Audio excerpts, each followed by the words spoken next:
저희 본문 말씀 읽도록 하겠습니다. 창세기 33장 말씀입니다.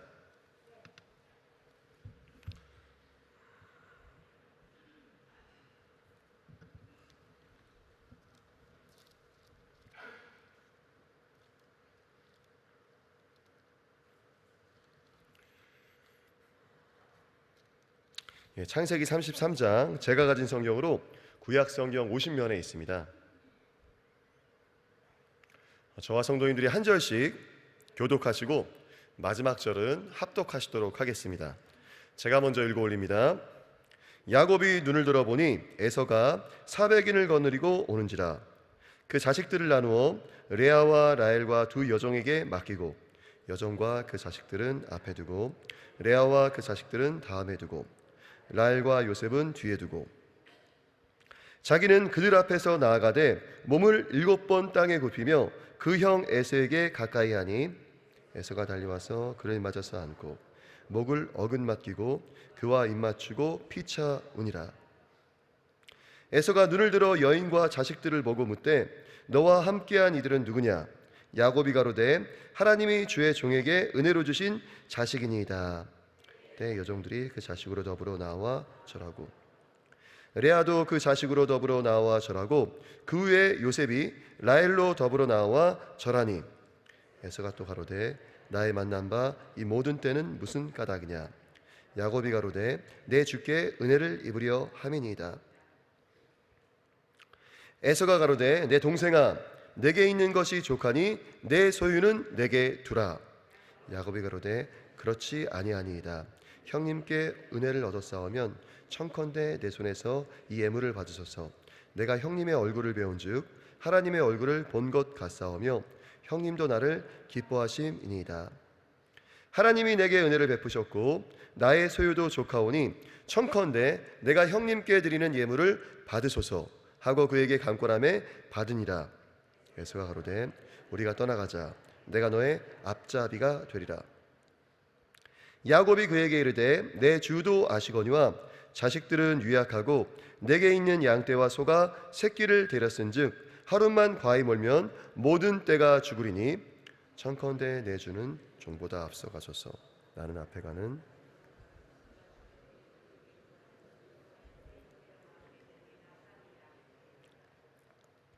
에서가 가로되 내가 내 종자 수인을 내게 머물리라. 야곱이 가로되 어찌하여 그리하리이까? 나로 내 주께 은혜를 얻게 하소서 하매 이날에서는 세일로 회정하고 야곱은 숫곳에 이르러 자기를 위하여 집을 짓고 짐승을 위하여 우릿간을 지은 고로 그 땅 이름을 숫곳이라 부르더라.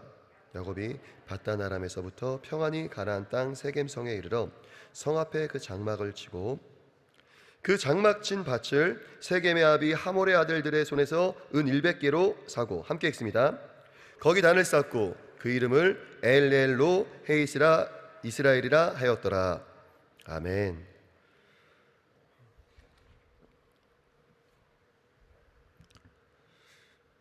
효화행복 교재 보시도록 하겠습니다. 화해를 위한 첫걸음. 요절 말씀 20절 말씀입니다. 거기 단을 쌓고 그 이름을 엘렐로헤 이스라엘이라 하였더라. 아멘. 본문 함께 읽습니다. 야곱은 어디까지나 야곱, 즉 교활하게 속이는 자였다. 그는 형 에서를 만나는 장면에서 끝까지 꾀를 써서 위기를 모면하려고 했었다. 적대적일지 우호적일지 전혀 모르는 에서와의 첫 대면에 가족들부터 마주치도록 계획하였다. 에서가 맨 앞에 있는 가족들을 습격하는 극한의 위기에서 그가 가장 사랑하던 라헬과 요셉은 도주할 기회를 얻도록 했다. 에서가 다가오자 야곱은 형에게 몸을 7번 땅에 굽히며 에서 앞으로 다가갔다.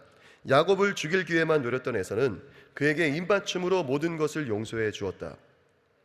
에서에게 강권하여 예물을 준 야곱은 자기 가족을 호위해 주겠다는 에서의 우호적인 제안을 완고하게 거절했다. 그 후에 야곱은 모든 위경을 극복하고 나서 평안히 가나안 땅 세겜의 마을에 이르게 되었다.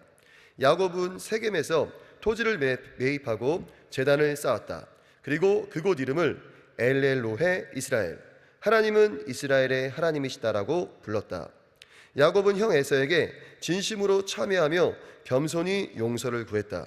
그리고 참회의 표현으로 자신이 수십 년간 먼 타향에서 종살이하며 어렵게 모은 재산도 아까워하지 않고 내놓았다. 이와 같은 사실은 야곱은 단지 자신의 안위를 위한 이기적인 마음으로 형 에서에게 화해를 청하고 있는 것이 아니라 야곱이 자기 잘못과 허물을 진실로 깨닫고 있었음을 말해준다.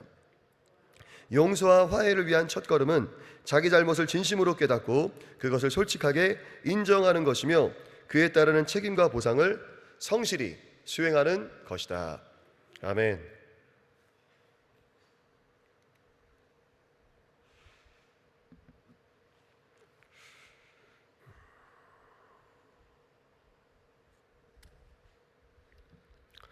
저희 창세기 33장 말씀 나누도록 하겠습니다.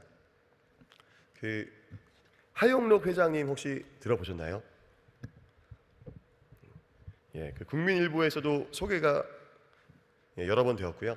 또 TV에서도 기독교 방송이 아닌 일반 TV에서도 또 이제 아메리칸 드림을 이룬 한인교포 2세로서 소개되었던 것들을 제가 기억합니다. 이분이 선천적인 그 심장의 문제로 죽음의 문턱을 이제 수시로 드나들며 심장 이식을 2번이나 받고 겨우 살아났습니다. 그 전까지는 자기 힘으로 하나님과 상관없는 세상적인 성공만을 쫓아 아메리칸 드림을 이루었고요. 29세, 그러니까 20대 후반의 나이에 건축회사 부사장의 자리에 오를 정도로 부와 명예를 한 손에 거머쥐게 됩니다. 그러나 이제 고속도로를 이제 질주하다가 그만 의식을 잃게 되는데요. 눈을 떠보니 다행히 병원 응급실이었습니다. 그 고속도로에서 차가 멈추면 또 얼마나 위험합니까? 근데 이제 다행히 의식을 잃었는데 차는 이제 멈추게 되었는데 차들은 이제 정차된 자신의 차를 지나서 이렇게 지나가고 있었다고 합니다. 그 의사의 진단은 심실빈맥, 그 선천적인 그 심장의 문제로 심장이 불시에 빠른 속도로 계속 뛰어서 갑작스레 숨을 거둘 수 있다는 그 진단을 받게 됩니다. 불과 33살의 나이에서 이런 일들이 벌어졌습니다. 그러나 이제 하영록 회장은 하나님을 간절히 붙들어 기적적으로 살아난 다음에 2번의 심장 이식을 받게 되고요. 이제는 하나님의 사랑으로 세상을 섬기는 진짜 크리스찬 기업인이 되었습니다. 그래서 이제 이 회사의 사원이 이 회사의 모토가 우리는 어려운 이웃을 돕기 위해 존재한다. 그러니까 하나님의 그 이웃 사랑을 실천하는 회사를 만들었던 것이죠. 그래서 미국 내에서 손꼽히는 기업이 되었고요. 미국의 젊은이들이 가장 일하고 싶은 그 회사 중에 하나를 만들게 됩니다. 그리고 이제 오바마 대통령 때 또 그 자문위원도 역임하게 되죠. 지금은 이제 신학을 공부하시고 목사 안수까지 받으셨습니다. 근데 그 하영록 회장님이 자신의 그 책에서 하신 그 말이 기억이 납니다. 자신의 인생을 돌아볼 때 사람이 자신의 인생에서 가장 크게 승리하는 그 승리는 하나님께 패배하는 것이라고 하는 것입니다. 하나님께 지는 것이 바로 인생의 가장 큰 승리였다라고 하는 것입니다. 그 말 그대로 야곱은 브니엘에서 하나님께 패배함으로써 역설적이게도 하나님께 승리하게 되었습니다.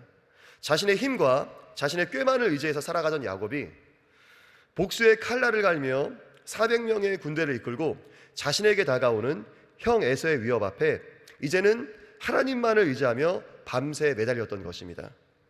그러면서 이제 야곱이 변화되어져 가죠. 예수님 믿기 전에 점도 자주 보시고 굿도 많이 하시던 그 어떤 성도님께 목사님이 물어보셨답니다.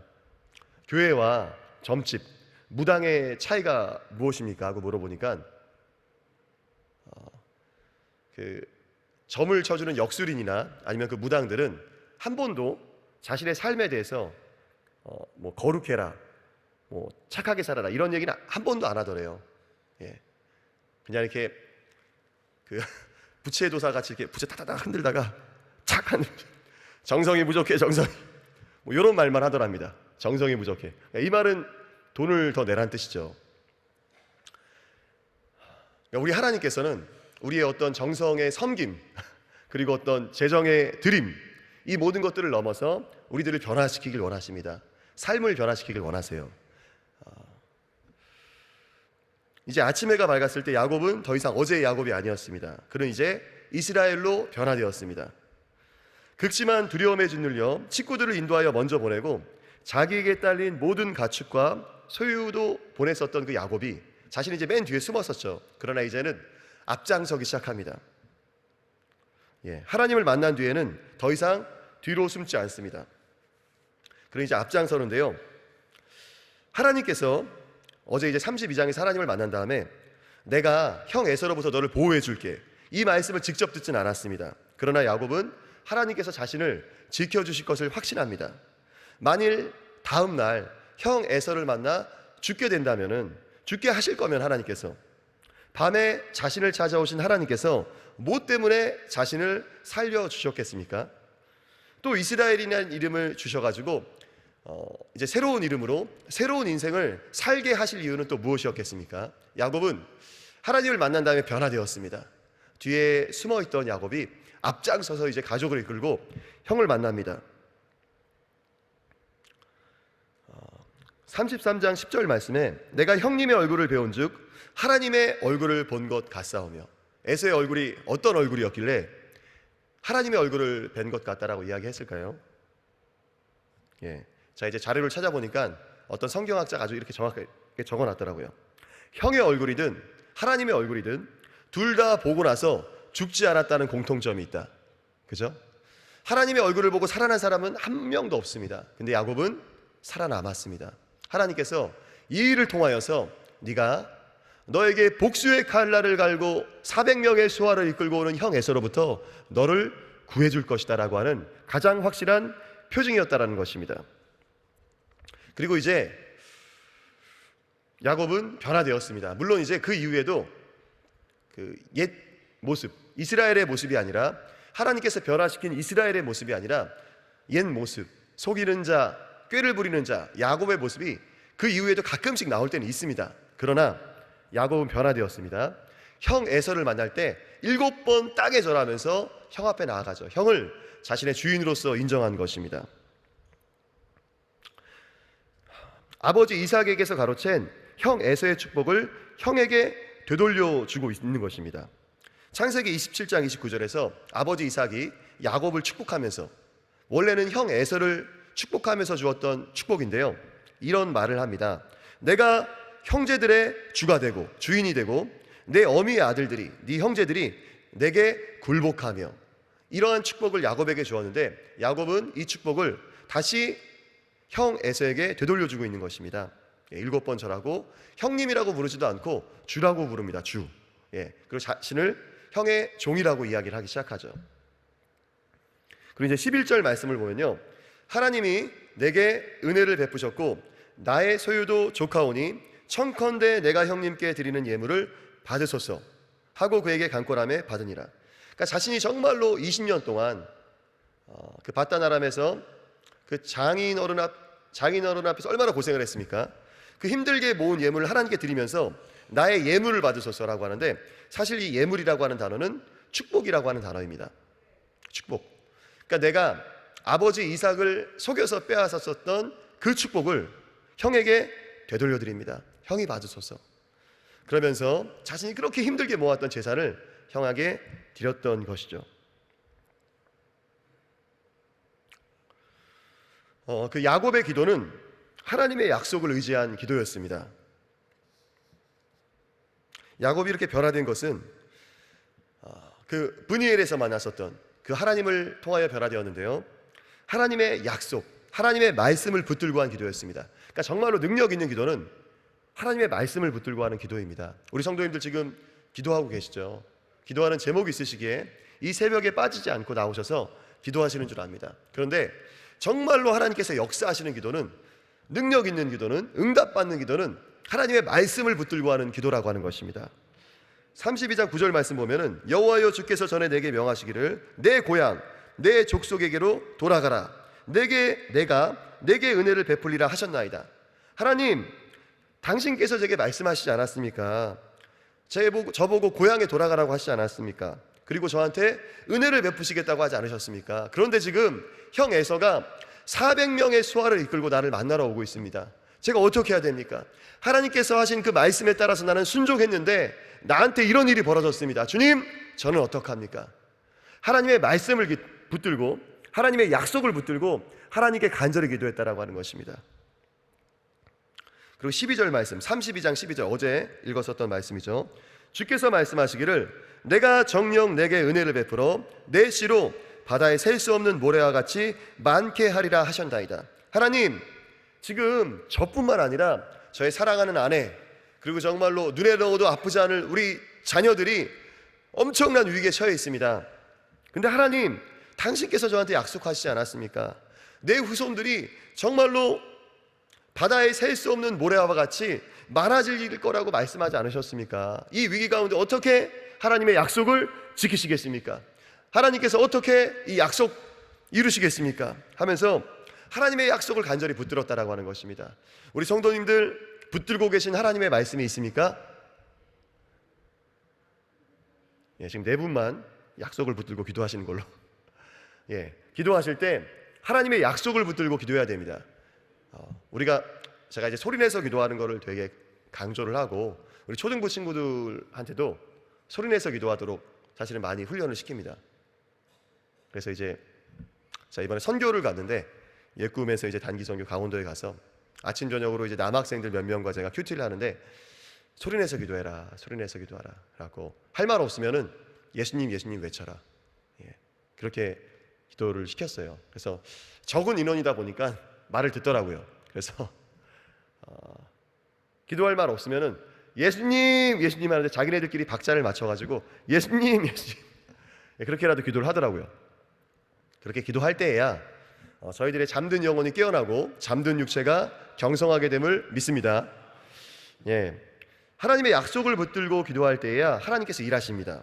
잠언 18장 19절 말씀, 노엽게 한 형제와 화목하기가 견고한 성을 취하기보다 어려운즉 이러한 다툼은 산성 문빗장 같으니라. 인간적으로 에서랑 야곱이 화해하는 게 가능했겠습니까? 그 어머니 리브가가 그런 말을 하지 않습니까? 내가 한날에 어떻게 두 아들을 동시에 이르랴, 그 이야기를 하지 않았습니까?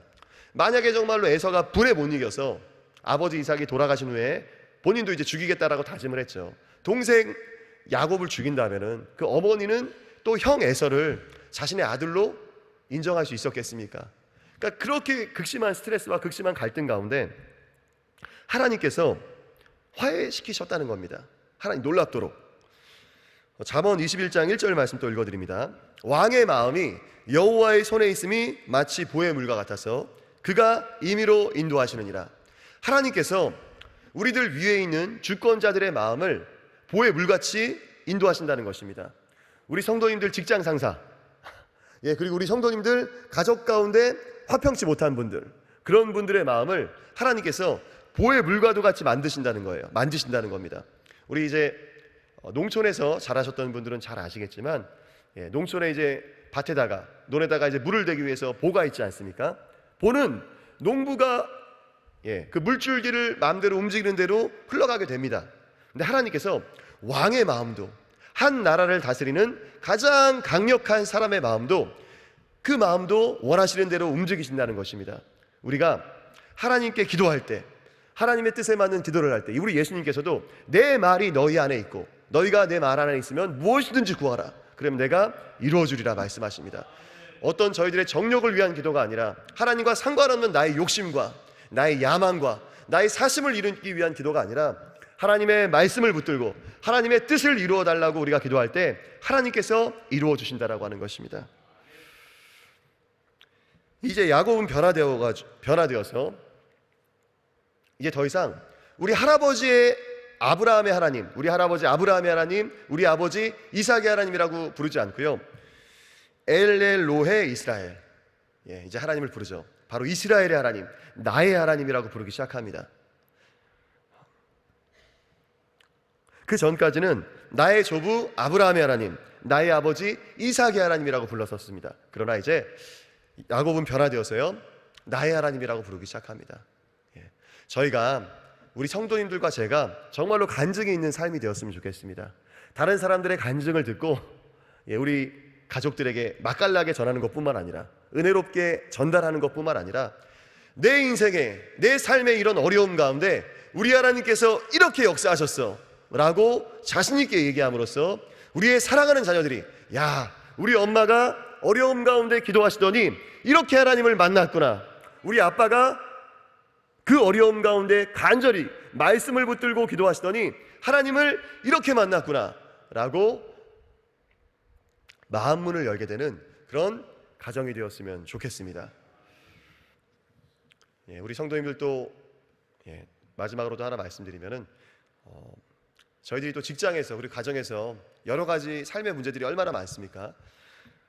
저도 그때마다 기도하는 것이 빌립보서 말씀을 붙들고 기도합니다. 아무것도 염려하지 말고 오직 모든 일에 기도와 간구로 너희 구할 것을 감사함으로 하나님께 아뢰라. 그리하면 이 모든 것에 뛰어나신 하나님의 평강이 그리스도 예수 안에서 너희 마음과 생각을 지키시리라.